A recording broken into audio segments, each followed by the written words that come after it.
Pros में आपका first chapter है टॉम सॉयर। इंग्लिश में आप लोग को 3 पार्ट में पढ़ना है, प्रोज है, पोइट्री है, सप्लीमेंट्री है। तो प्रोज का आपका फर्स्ट चैप्टर है टॉम सॉयर। इसके राइटर है मार्क ट्वेन। तो हम अबाउट द लेसन पे आते हैं डायरेक्ट। अबाउट द लेसन है, Tom Sawyer was very naughty. Tom Sawyer एक छोटा सा बच्चा है जो कि बहुत शरारती है। ही कुड नॉट रिमेन, वह नहीं रह सकता था, विदाउट मिसचीव्स फॉर लॉन्ग। मिसचीव्स का मतलब गलतियाँ, फॉर लॉन्ग मतलब बहुत देर तक। वह बिना गलती किए बहुत देर तक नहीं रह सकता था। His aunt loved him very much. उसकी जो आंट है वो उससे बहुत ज़्यादा प्रेम करती हैं, बहुत ज़्यादा प्यार करती हैं। But she always wanted to punish him for his मिसचीव्स। लेकिन उसकी गलतियों के लिए वो हमेशा उसको सज़ा देना चाहती थी, सो दैट ताकि ही मे नॉट बी स्पॉइल्ड, ताकि वो बर्बाद ना हो, ताकि वो बिगड़ ना जाए। But Tom was very clever, लेकिन टॉम बहुत चालाक था। सम वे और the other he escaped the punishment. वो हमेशा, कभी कभी या फिर हमेशा ही वो अपनी सजा से, पनिशमेंट से बच जाता था, भाग निकलता था। The story relates some of the innocent मिसचीव्स ऑफ टॉम सायर। ये जो कहानी है टॉम सायर की कुछ मासूम सी गलतियों से संबंधित है। And the corrective methods adopted by his aunt, और उसकी आंट के द्वारा उसको सुधारने के लिए जो विधियाँ अपनाई गई हैं वो भी इसमें बताया गया है। The story is full of wit and humour. ये जो कहानी है बुद्धिमत्ता और हंसी मजाक से भरी पड़ी है। Tom's parents are dead. Tom के माता पिता की मृत्यु हो चुकी है। His aunt brings him up. उसकी आंट ही उसका देखभाल करती है, उसकी मौसी उसका देखभाल करती हैं। She is fond of him but she is strict as Tom is naughty. She is fond of him, वो उसको बहुत ज़्यादा प्यार करती हैं। But she is strict as Tom is naughty, लेकिन वो उससे कठोर भी हैं क्योंकि टॉम बहुत शरारती है। He is always up to some मिसचीव्स। टॉम हमेशा कुछ न कुछ गलतियाँ करता रहता था। लेट्स फाइंड आउट, चलिए पता करते हैं व्हाट टाइप्स ऑफ मिसचीव्स ही गेट्स इनफो, कि किस प्रकार की गलतियाँ वो करता था।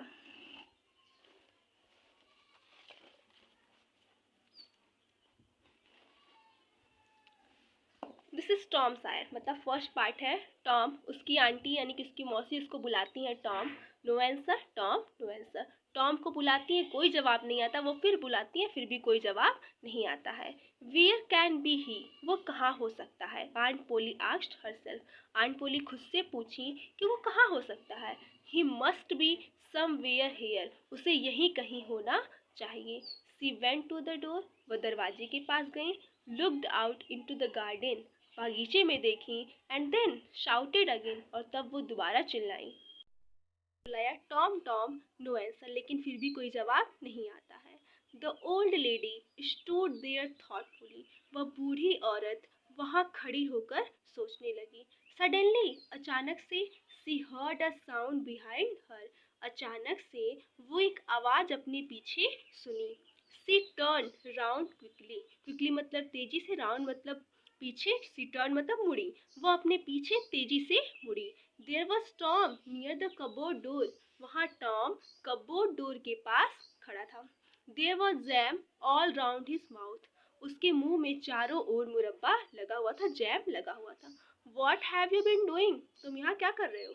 Aunt Polly asked angrily, aunt Polly गुस्से से पूछी। When Tom did not answer, जब टॉम ने कोई जवाब नहीं दिया, she went on, वो आगे बढ़ी।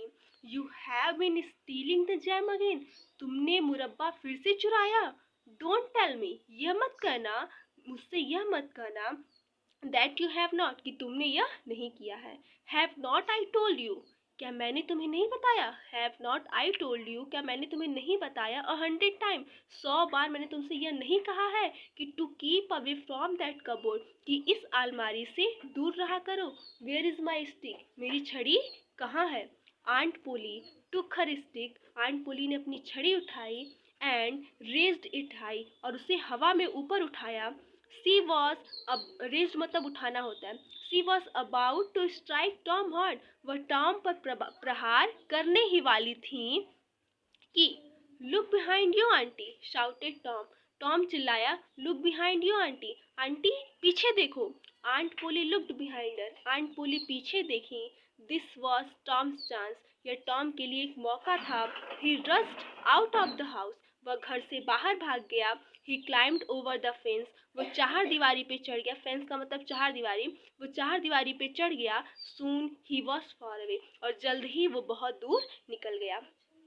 Aunt Polly was angry, aunt Polly गुस्सा थी, but she had to laugh, लेकिन वो हंसने लगी। He is a bad boy, he is a bad boy, वह एक बुरा लड़का है। सी सेड टू हरसेल्फ, वह खुद से बोली। बट आई लव हिम, लेकिन मैं उससे बहुत ज़्यादा प्यार करती हूँ। He is my poor dead sister's boy, वह मेरी गरीब मरी हुई बहन का लड़का है।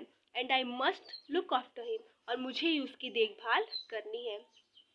I don't like to hit him, मैं उसे मारना पसंद नहीं करती। बट आई हैव टू, लेकिन मुझे यह करना पड़ेगा। If I don't punish him, यदि मैं उसे सज़ा नहीं देती हूँ, he will grow up lazy, वह बड़ा होकर आलसी हो जाएगा, एंड विक्ट, और दुष्ट हो जाएगा। Yes I must be strict, हाँ मुझे कठोर होना चाहिए, मुझे उससे स्ट्रिक्ट बर्ताव करना चाहिए। आंट पोली साइड, साइड का मतलब आहें भरना। आंट पोली आहें भरी। I will have to punish him, मुझे उसे सज़ा देनी होगी। फॉर स्टीलिंग द जैम, मुरब्बा चुराने के लिए मुझे उसे सज़ा देनी होगी। बट हाउ, लेकिन कैसे? आई नो, मैं जानती हूँ। टुमारो इज सैटरडे, कि कल शनिवार है। And there is no school on Saturdays, और वहाँ यानी कि पहले के समय में सैटरडे के दिन, शनिवार के दिन बच्चों की स्कूल छुट्टी होती थी। The boys have a holiday, लड़कों के पास हॉलीडे है, छुट्टी है। But I will make Tom work, लेकिन मैं टॉम से काम करवाऊंगी। दैट विल पनिश हिम, यही उसकी सज़ा होगी। The next day was Saturday, अगले दिन शनिवार था। द स्कूल वॉज शट, विद्यालय बंद थे। All the boys in the village were free, all the boys in the village, गांव के सारे लड़के फ्री थे, आज़ाद थे, स्वतंत्र थे, मतलब उनके पास खाली समय था। It was a beautiful day, यह बहुत ही सुंदर दिन था, सुहावना दिन था। The sun was shining and the birds were singing, सूरज चमक रहा था और पक्षी गा रहे थे। The trees and flowers looked so fresh and lovely, जो पेड़ पौधे थे और जो फूल थे वो बहुत ही तरोताज़ा और बहुत ही प्यारे दिखाई पड़ रहे थे। टॉम ऑफ कोर्स, वास्तव में जो टॉम था, ऑफ कोर्स का मतलब वास्तव में Tom wanted to go for swimming, वो तैरने जाना चाहता था। All the other boys were going, बाकी के जो सारे बच्चे थे, दूसरे लड़के थे, वो भी जा रहे थे। Tom came sadly out of the house, Tom घर से बहुत ही दुखी मन से बाहर आया। In one hand he held a long brush, hand मतलब पकड़ा हुआ था, अपने एक हाथ में वो एक लंबा सा ब्रश पकड़े हुए था। इन द अदर, और दूसरे में, ही कैरीड अ बकेट, एक बाल्टी लिए हुए था। Which was full of white wash, जो कि सफ़ेदी से भरी पड़ी थी, यानी कि जो चूना होता है उससे भरा पड़ा था। His aunt was making him whitewash, उसकी आंटी उससे सफ़ेदी करवाना चाहती थी। द फेंस, चार दीवारी की, फेंस का मतलब पहले बताया चार दीवारी। उसकी आंटी उससे चार दीवारी की सफ़ेदी करवाना चाहती थी, यानी उसकी पुताई करवाना चाहती थी। Tom looked sadly at the fence, Tom बहुत ही दुखी मन से, बहुत ही उदास होकर उस चार दीवारी को देखा। हाउ हाई इट इज़, यह कितना ऊंचा है। हाउ लॉन्ग इट इज़, यह कितना लंबा है, यानी कि वो कितना लंबा और कितनी लंबी कितनी चौड़ी दीवार थी। ही थॉट, वह सोचा। Indeed the height of the fence, वास्तव में चार दीवारी की ऊंचाई वॉज 9 फीट, 9 फीट थी। And its length was 30 yard, और जो उसकी लंबाई थी वो लगभग 30 गज थी। यार्ड का मतलब गज, एक पैमाना होता है मापने का, गज। Tom put his brush into the, Tom अपने ब्रश को उठाया